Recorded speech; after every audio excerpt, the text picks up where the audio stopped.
Welcome to Season 2 of Overcoming Working Mum Burnout. I'm your host, Dr. Jacqueline Kerr, mum, burnout survivor, and behavior change scientist. I interview international burnout experts, HR and DEI leaders, and lifestyle coaches to find out how we can create individual, organizational, and cultural change to prevent burnout. When mums thrive, the world benefits. This week, I'm learning about communicating through proactive and positive parenting with licensed marriage and family therapist Jennifer Kubler. I wanted to speak with Jennifer because she has so much experience working with families, both kids and parents. She has so many helpful practices and tools that make co-regulation easier, i.e., when both parent and child are able to remain calm. I learned so much from the Positive Discipline book and Jennifer's curriculum that I wanted to share it with other mums. When I was most overwhelmed, I wish I had known how to stay calm and share the load. This week's Behavior Change Guide focuses on counting to 10 when you're triggered. You can find the guide and Jennifer's key takeaways on the episode website www.drjacquelinekerr.com/podcast. And next week, I'll be doing a mini episode on how to set up a plan for adopting this new helpful habit, counting to 10 when you're triggered, as recommended by Jennifer. I hope you enjoy our conversation as much as I did.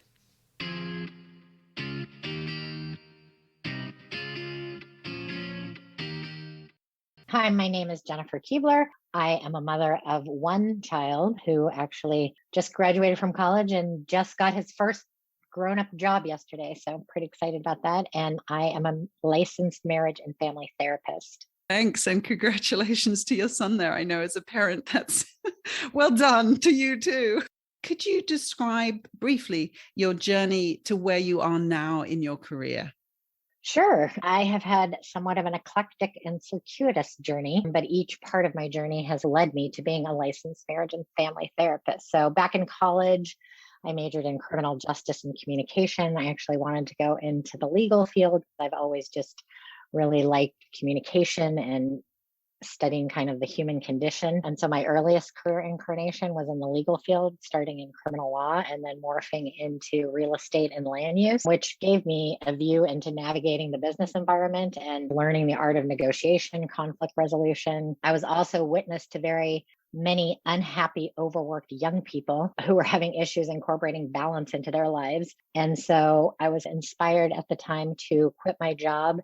And I briefly actually started a matchmaking business because I was in a very male dominated environment and they were seeking to form connections with people. Interestingly, it was actually pretty quickly financially successful. But I noticed during that work that young people were creating patterns in their relationships that they were repeating over and over in those relationships. And so I felt really inspired to want to help them to reflect back those patterns and help them to be able to learn personal growth skills and support them with what their desires were. So that led me to becoming a certified personal life coach, which I did for 10 years, which is a little like practicing therapy without a license. But then I became a parent and I realized just what an important role that was and what an impact we have on both our children and in the world and that role and how much support we need, which I didn't have at the time. So part of what I do in my daily life now is what I wish I had when I was a young parent. So with that passion as a parent, I wanted to create an experience for my child that educated the whole child. So I actually collaborated to start a school that educated the whole child and endeavored to build intrinsic motivation in children. And so I did that for a while. And because I wanted to be able to work in education and work with children, but you need credibility. People are very protective about who works with their children.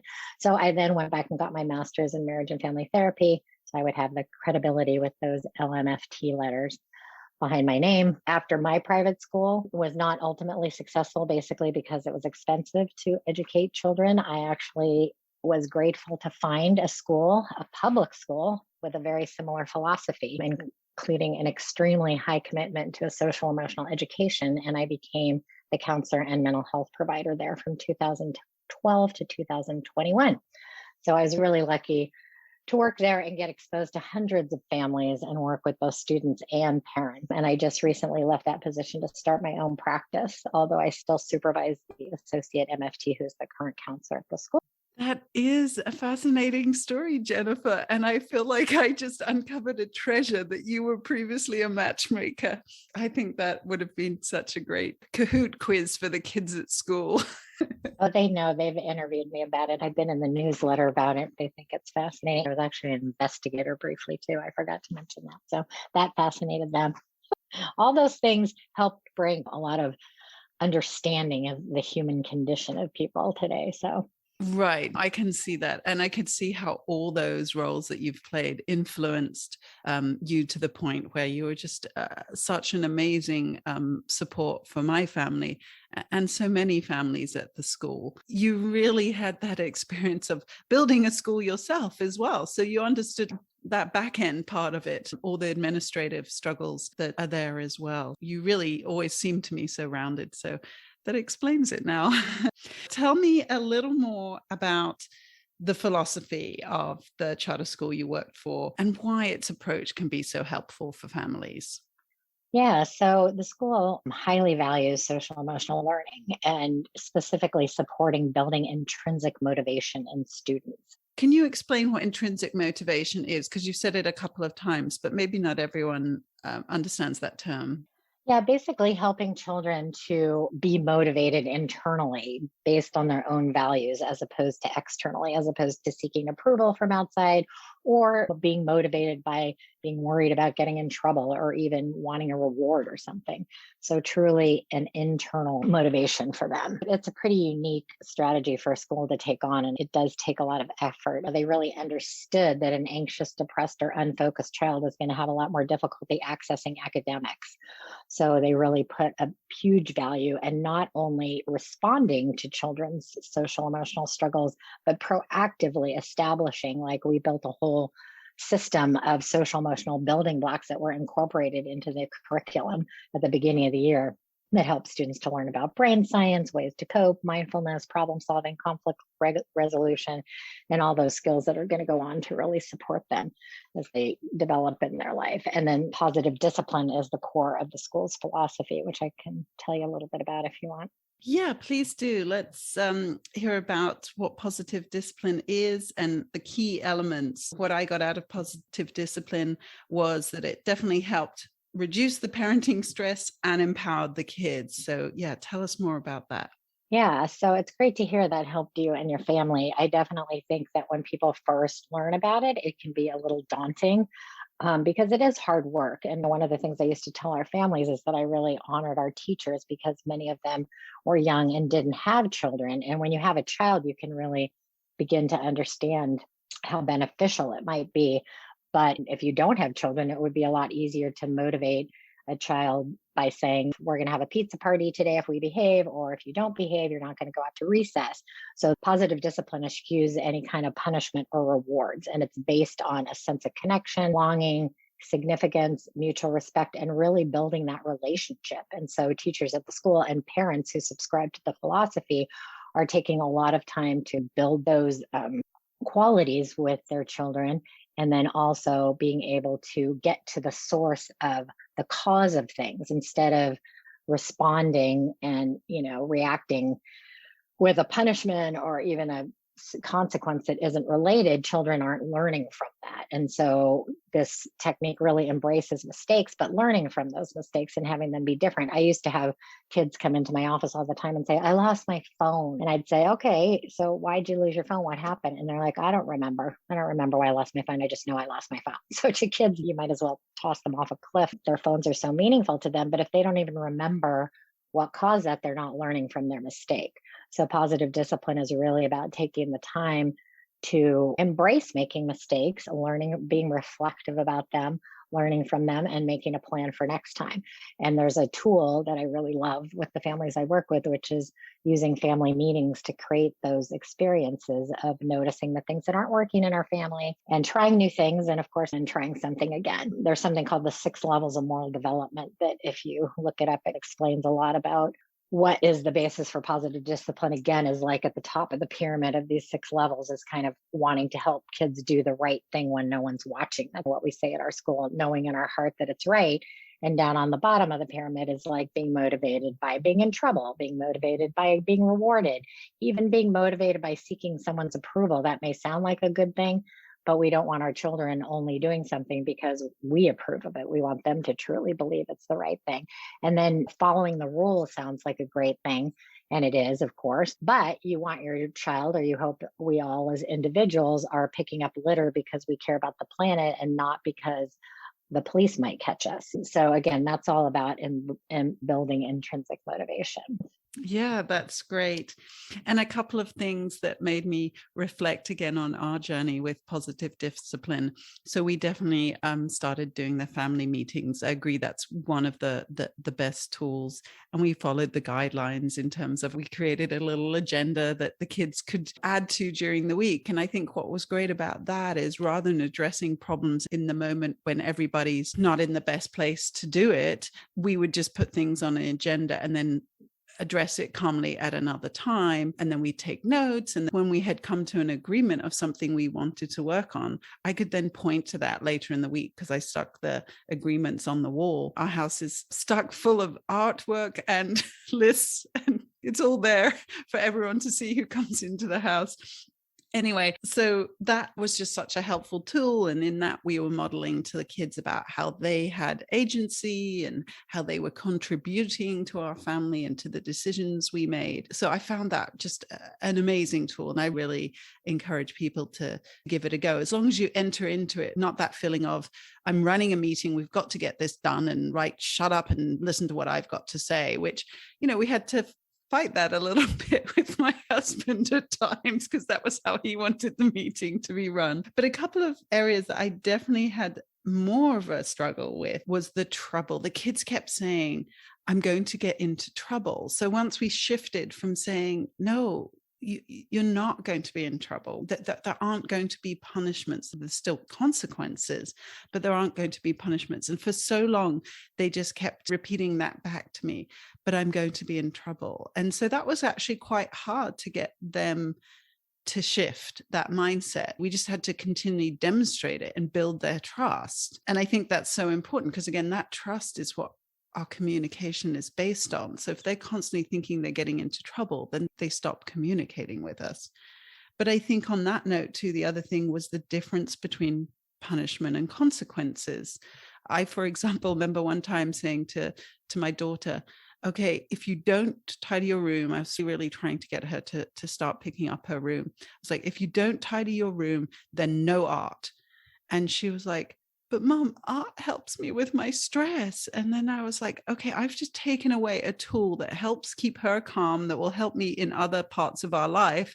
And her art is not at all related to the mess in her room. So that's when, thank goodness for her speaking up about it, because it made me start to think about, okay, what would be a good consequence? But again, I credit her speaking up to your curriculum in the school, giving them the confidence to do that and express their needs very clearly. So yeah, what are your thoughts on how people can learn the differences between consequences and punishment, and then how you can convince your kids that this new model of positive discipline doesn't mean they're going to be in trouble? First of all, I really want to acknowledge you for taking it on in the way you did. And I saw the progress of your family. So I think that's amazing.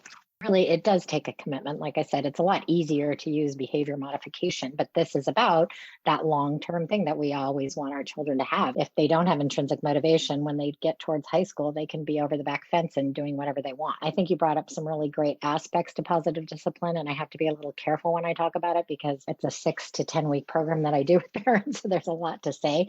But I think you brought up some of the aspects that are really important to remember too, is the whole idea that our lids are flipped and our prefrontal cortex has gone offline and our amygdala and lizard brain are in charge when we're upset. And so, like you mentioned, The family meeting is a time to address things when we're not triggered, when we can all come together and talk about things calmly. We can try to make it fun so that our children don't think it's about being in trouble, and say to them, this is about brainstorming and problem solving. And so that's a really important aspect of that, and to come together at a completely different time. So, yeah, the thing with natural consequences is more not telling your child, not having to remind your child all the time that they need a jacket to go outside and they're going to get cold if they don't. So, versus punishment being something that's fearful, something that's motivating them by fear and not about what happened. The reason we want to try to give less punishments or even consequences that aren't related is that we want them to learn from what has happened. That is the long term idea about them building things. And one of the things for me as a parent with families who were learning positive discipline, didn't know about it yet, and kids were still getting in trouble, is they didn't want to tell the truth about what happened. In my relationship with my son, for instance, on his 16th birthday, he went ahead and drove and took his friends in his car. And you can't do that in California. Long story short, he came home and told me about it. And we were able to talk about, even though he's a good driver and he stayed on surface streets, that, that would impact our insurance even if someone ran into him. He thought it would only be if he got in an accident and he's a good driver. So we had that conversation. I didn't say the car's gone. We talked about it and he said, oh, okay, that makes sense. I won't do it again. You want to have a relationship with your children where they're willing to talk. The other aspect about the family meeting is, if we say that here are the rules, we want them to have buy-in. So at school, we would say, what does it take to run a classroom? And kids would raise their hand and say, it takes being quiet and listening respectfully, and it takes doing classroom jobs. And you can do the same thing at home, where you help everybody to understand what it takes to run a household. And it's not the parent in a hierarchy saying, this is what's going to happen. It's the kids saying, oh, I get it. These are all the things that happen. This is the part I'm willing to do. And so, like you mentioned, it is a lot of work, but it also actually creates a lot more relaxation and ease in the family once it starts to flow and you have these tools in place to address things. You're not going at each other when things arise in the moment and having a lot of chaos. And I think that's such a great one. What does it take to run a household? I remember you guys having those agreements, but I don't think we have actually approached it like that. And I feel like now is the perfect moment, because my husband broke his leg rather badly. And there is a lot that he did around the house that helped. And so now the kids are definitely unloading and loading the dishwasher, which they hadn't done before. They definitely had other chores, but they're doing many more chores. I need to get Catherine to break down all the recycle boxes later today, because that was something my husband would normally do. And so again, I think this is a perfect moment. Let's see what it takes to run a household, because we've got this gap in our household now that they can be more aware of as, yeah, this is what it takes. It takes all of us to do this. Yeah, and I've actually anchored those meetings with families at times and really had a lot of fun with just, let's brainstorm everything it takes, from mowing the lawn to feeding the dog to going to the store to going to the dry cleaner to preparing the food to cleaning it up and kids are just like blown away and they get into making this huge list.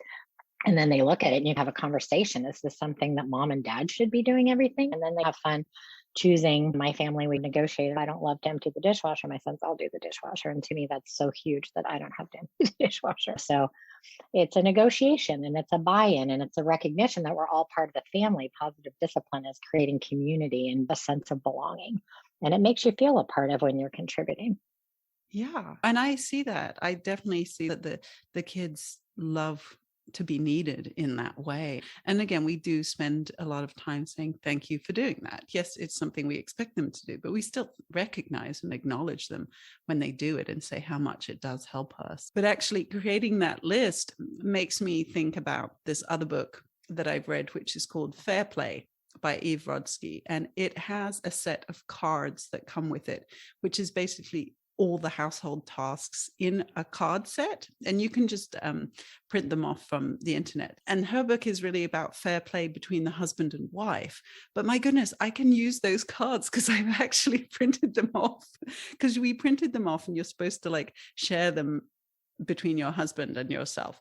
And it didn't work perfectly between my husband and I, because I held so many of the cards and I held so many of the parenting cards, and we struggled to work out how he could take more of the parenting cards. But actually it's just this perfect set of cards that we can play with the kids and say, okay, let's look at all these things. Which ones would you guys like to take on? And I think the fact that they also show the parenting tasks in there helps them see, oh, mum, you don't need to do that for me anymore. Because I know that the first process is you throw out any cards that you no longer need. And we're like, no more diapers. Yay.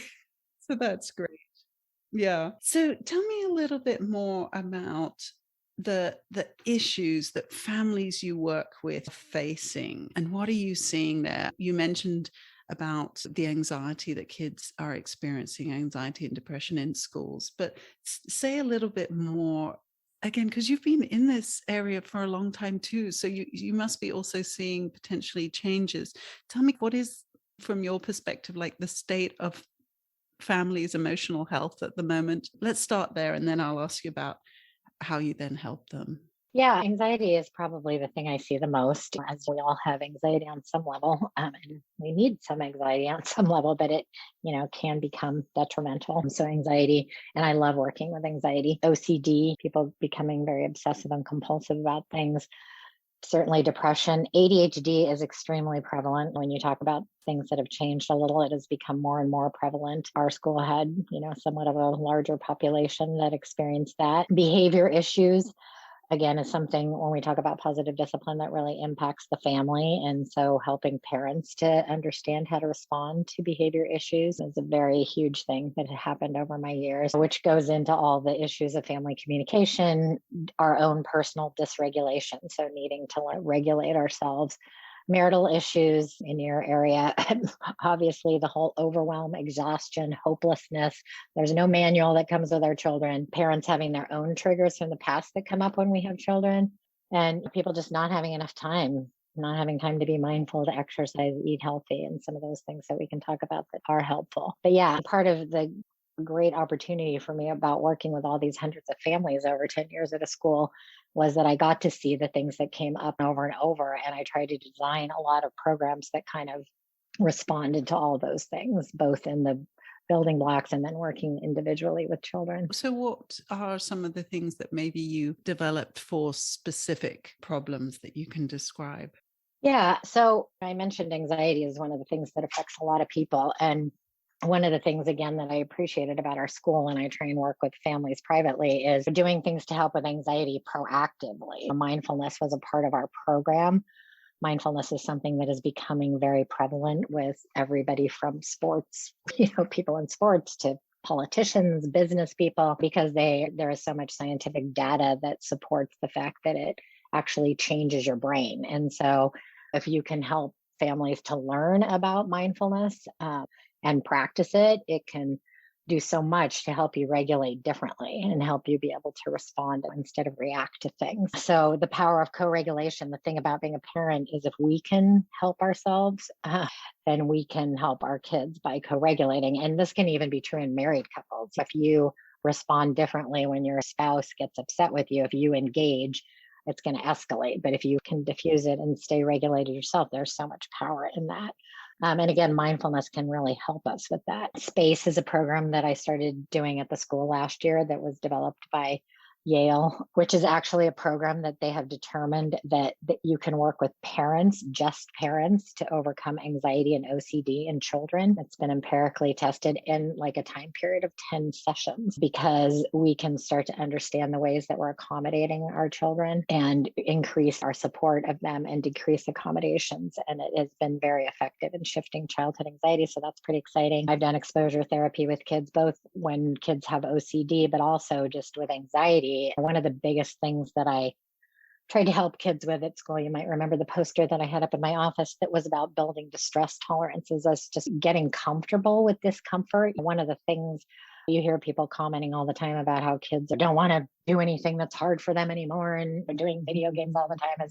And some of that might be true. Certainly, teaching our kids that it's okay to be uncomfortable. And an important piece of that is to give them empathy. I know this is really hard, and I know that you can handle it, because being uncomfortable is part of life. So the more that we can respond at a calm, way to just helping our kids know that being uncomfortable is going to be part of life. And then, as I mentioned, ADHD was a big, big thing at the school. And we had a program there that I grabbed from a great book called Hunter and His Amazing Remote Control, but I added a lot to it, just again, from some of the things that I'd experienced through kids at school, putting in using all these buttons on this remote control to be able to pause and be able to rewind and be reflective, fast forward and think through how you would do things next time. So that's a great curriculum that kind of helps with ADHD, which again is very common these days.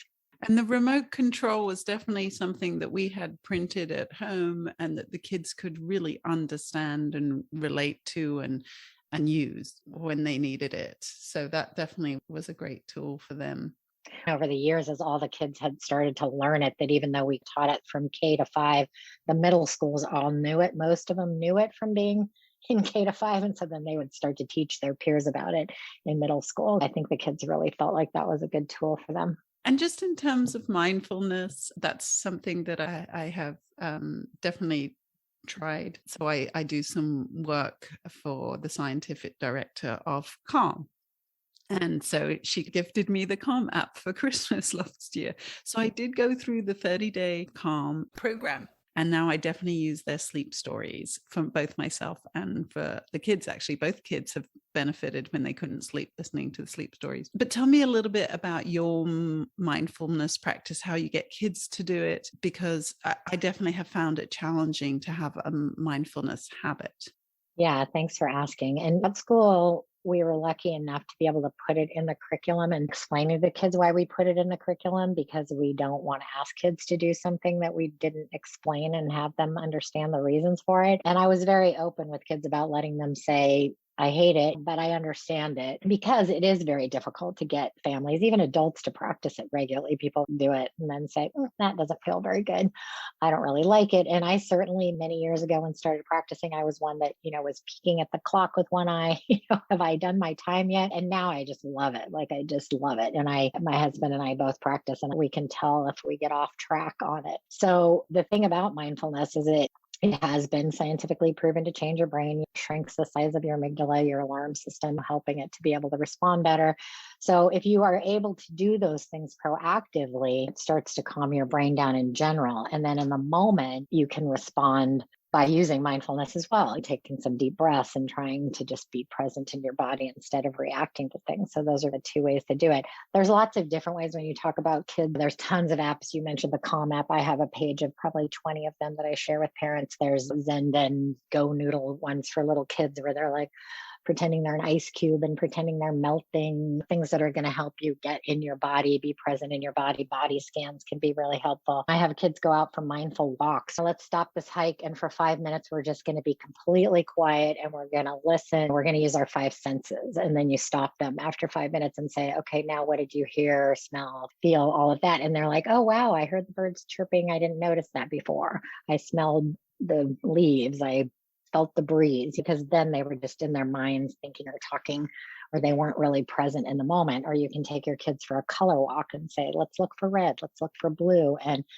those are things that just help us get grounded and present in the moment. So those things can also help change our brain. Yeah, those are great examples for the kids too. And it reminded me, actually, we used to start our family meetings with a single chocolate drop that we had to put on our lip and hold it there for as long as possible. But then you'd get it in your mouth and we'd just be as slow as possible to just have this one chocolate drop and see how it tasted. And it did help get us all into this zone of paying attention and thinking about it. So that was actually a fun one that worked for us. So I'm thinking now a little bit that you're transferred back out of the school and into practice. Who would you recommend your services for, and how can parents really recognize when they might need help from a marriage and family therapist? Basically, I think all parents need help.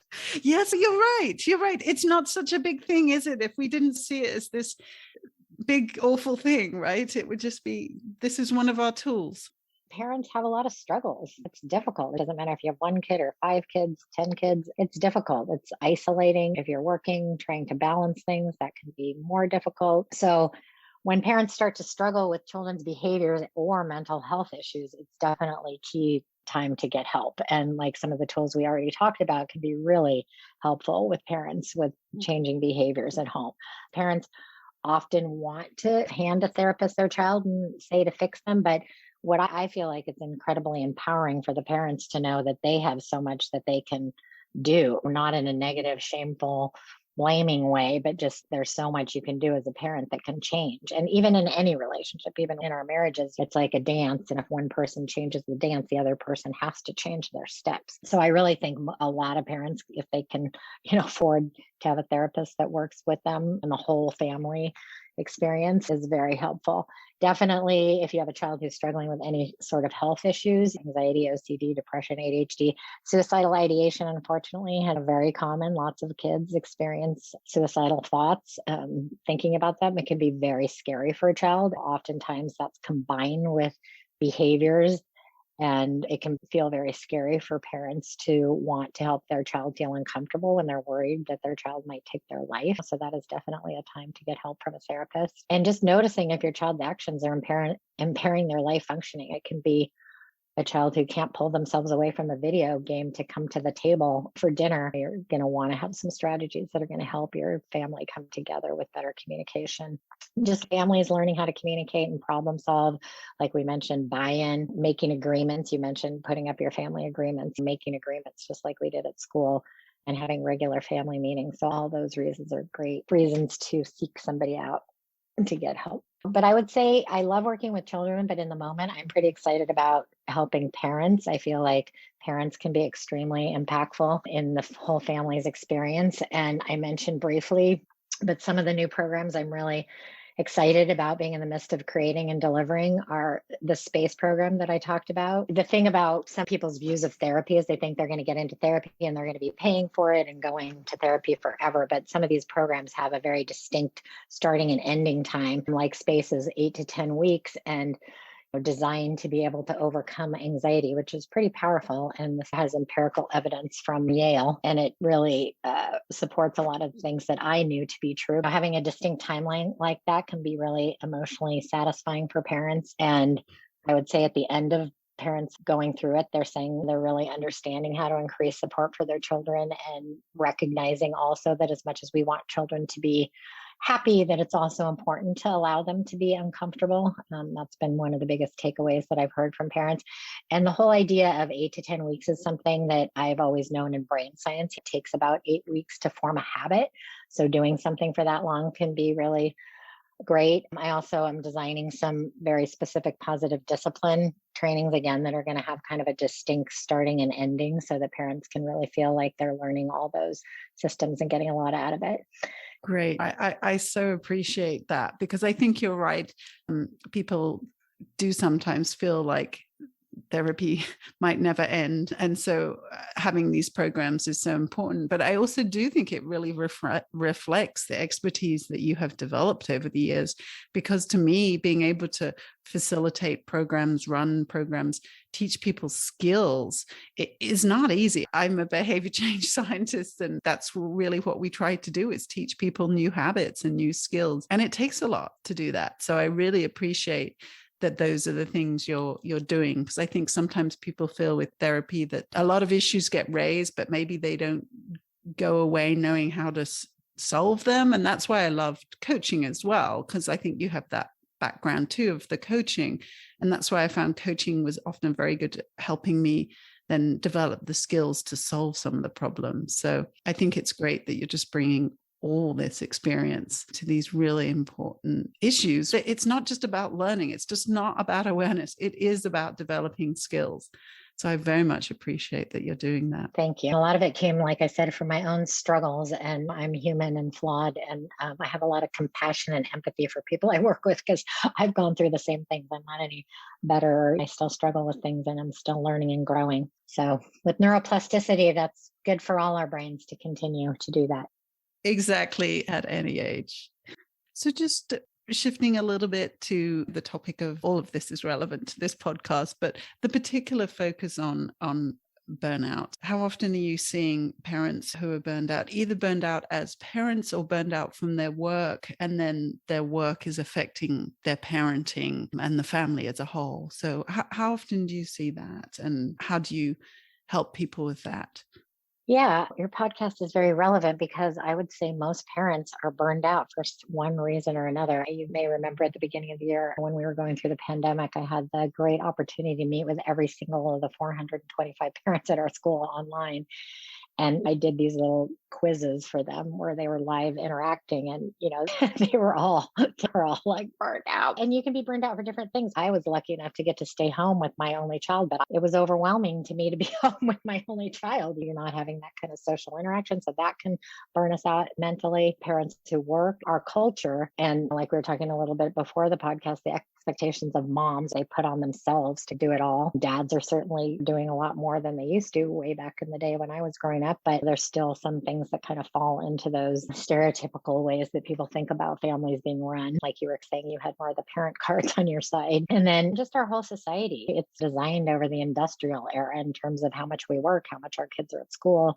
There's really no time for self-care. But yeah, I think a lot of parents are struggling. I think it's just difficult to raise children and bringing in income. And there's a lot of stressors that are going on in the world as a whole right now that are making people recognize that they need support. And one of the things that I know we talked about early on in our relationship and in relationship to my kids was you asked about whether my husband and I were high achieving. And I remember it sort of struck me as strange because I didn't think anything about it in terms of how it could be affecting my kids. But as I came to understand my own issues with perfectionism and realizing that my kids were struggling with it too, and learning how this is also can lead to burnout, because it does lead to burnout in both work and home. If you have that sort of trait, it affects many areas of your life. So what do you see in that sort of situation with kids and parents struggling with perfectionism and achievement orientation, which again, positive disciplines trying to get you away from that, but many of us have been trained to go towards it. So what do you recommend for that sort of scenario? For one thing, when you talk about working families, there's a lot of layers to it because some families have to work to support a lifestyle, and that can be difficult just because some of them may or may not really enjoy work. And then there's families who are both working because they're very highly accomplished and achieving parents. And so the thing is, like, that's a good trait, right? Even being a perfectionist or doing things well is a great trait. And we want to model for our kids that we work hard. However, kids can be watching that and thinking they need to be perfect. And sometimes as adults, we're very self critical of our own mistake and they're living with a lot of anxiety. That can make it hard for their children to embrace mistakes. The thing that's funny to me is, and this may have been how our conversation came about, is I talk to parents and ask them how they handle it when their kids make mistakes. And they'll always say, "Oh, we're totally fine with our kids making mistakes. We embrace them. We tell them it's okay." And then I'll say, "Okay, how are you when you make mistakes?" And then they'll often grimace and say, "Oops, I'm really hard on myself. I'm a perfectionist. It's hard for me to make mistakes." And so that is where they recognize that our modeling is very important to parents. And again, it's just one of these things we want to be aware of. We don't want to be hard on ourselves about it because it's a great quality, but we want to notice that. And then once we see that we're doing that, we can have some fun with embracing mistake making and saying, "Oops, I blew it. That's okay." To really let kids know that even for us, it's okay. So I would say for parents that find themselves really struggling with feeling anxious over not doing everything perfectly is to try to embrace that mistakes are what help us learn. Growth mindset is something that we teach to children at the school, which is about having a flexible mindset and the concept that failure is really where the learning takes place. And helps our minds to stay flexible. And self-acceptance, self-love, self-acceptance of all of our imperfections and flaws is something that we want to do for ourselves and our children. And if just recognizing too, if we're a perfectionist and feeling a lot of anxiety if we're not doing things well, That's carrying an energy that can be difficult for us. And it's not going to help us be able to respond with feeling more calm when things don't go well. But again, not to be critical because it's a great quality. We just want to pay attention to it and be mindful. I was very grateful for you for pointing it out. And you, of course, did it in the perfect way in the scenario. But nonetheless, it struck me because I hadn't been thinking about it. It was something I was not aware of in myself, but yet must have been something that really resonated with me as being a potential issue. I think you had been chatting to my son and he had been saying, I don't want to get into trouble. I'm not allowed to make mistakes and things. So you were following up in that kind of conversation with him to check in, okay, how do you guys do things at home? We've always really tried to have family meals together. So as part of our family meal ritual for a while, we had a mistake jar where we put money in the jar where we made mistakes and we talked about what they were and what we'd learned from them. So I think that really helped us move along to feeling comfortable with mistakes, and even, kind of explaining about how making mistakes is human. So my daughter always says now, oh, I made a mistake. That's because I'm not a robot. And she's really proud of this existence she has that isn't a robot. And yeah, it has been helpful. But I can still, even in my head, see this one time when I came back from the store and I'd left the milk at the store. I had done the self-checkout and I left the milk on the side, and I was so angry with myself. And I was just like beating myself up and calling myself stupid. And I was like, oh my goodness, here I am doing it. So again, that self-awareness is the first step. And you don't often get to that self-awareness without somebody else pointing it out to you. So I was very grateful for that. Again, I acknowledge you for all the great things you took on. The oops jar is another part of positive discipline. The kids actually roll up and put in their mistakes, and then you have a party and you open them up and you talk about what you learned from them. And again, just creating that whole environment that it's okay to make mistakes and we learn from them. I love it.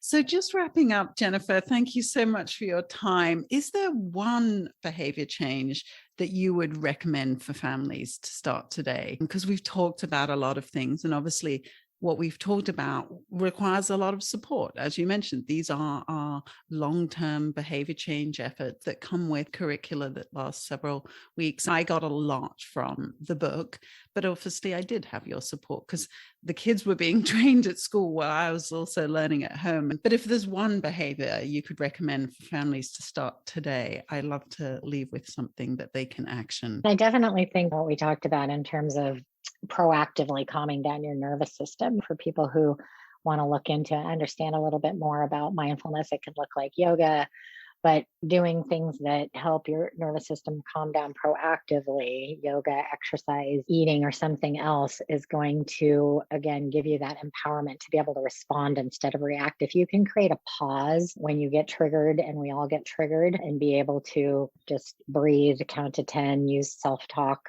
with yourself, so that your situation isn't overtaking your sensible brain as a first step, that's just going to make you feel like you have so much more control of your environment and make you feel so much more empowered.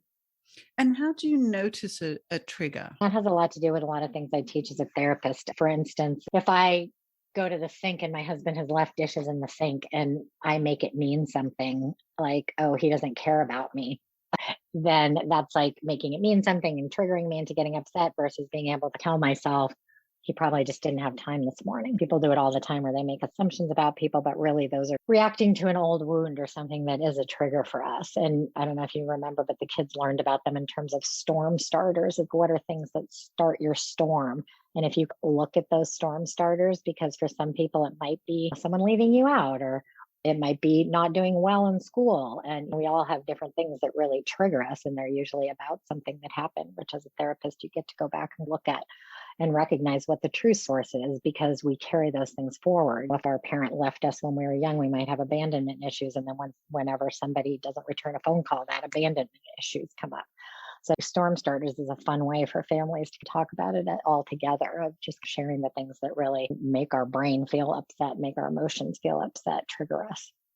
Great. That's really helpful to have that explanation a little more, because I'm conscious of that. So many of the terms that we get familiar with once we started getting into this and working on it, but that we forget what it was like to be at the beginning and be going, how do I even know I've been triggered? I lacked so much self-awareness, to be honest, even awareness of my emotions because I was suppressing them. So that took a while for me to even go through those steps of recognizing, oh, I am upset. I am feeling something. Not the dishes for me, but something else, say, and then starting to recognize the pattern in being upset to then actually be able to say, okay, here's my trigger. So it's a lot of work, but it's worth it.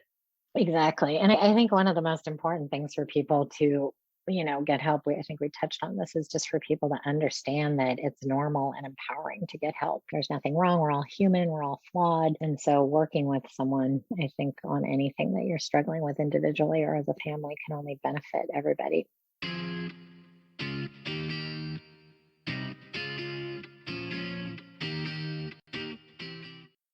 Thanks so much for listening. You can find additional resources on my website, drjacquelinekerr.com. Please send me feedback and your ideas for episodes or guests, and subscribe or follow wherever you listen. And please remember, burnout can be related to serious health problems. If you are experiencing physical or mental health symptoms, please contact a health provider or call the appropriate helpline. This podcast does not replace medical advice. Take care.